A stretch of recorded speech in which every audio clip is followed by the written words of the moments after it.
Chronic absenteeism is not a new problem. It's complex. The U.S. Department of Education reports 16% of the student population, or about 1 in 6 students, miss 15 days or more of school.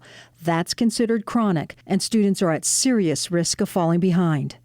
It's nothing new to school systems. It's something we've collectively have been working on for, decades.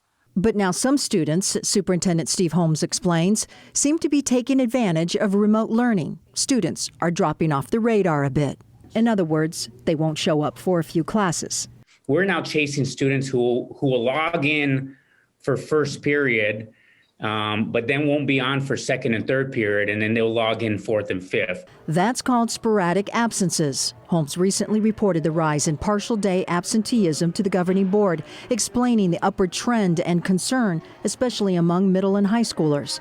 Grades 7th, 10th, and 11th have more than 100 students chronically absent. Because these are not full-day absences, it's harder for schools to verify.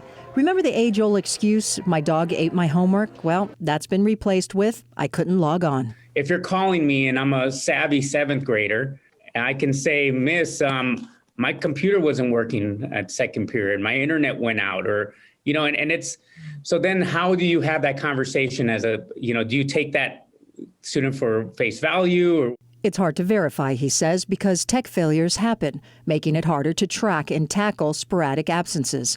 Normally, schools contact parents when students don't show up for an entire day. But Holmes says he's finding a good portion are actually at home, on their computers, and parents just don't know their kids didn't log into their classes.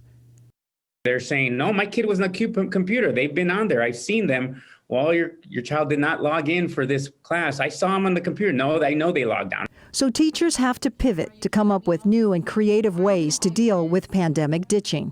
I think we have to think differently and being creative with our teachers in collaboration with our teachers to figure this out. Now, Holmes says the district is aggressively working this out because at the high school level, there's a concerning uptick in F reports, students failing courses right now, though the pandemic ditching may only play a part. And the U.S. Department of Education reports that Hispanic students are 17% more likely to be chronically absent than their white peers.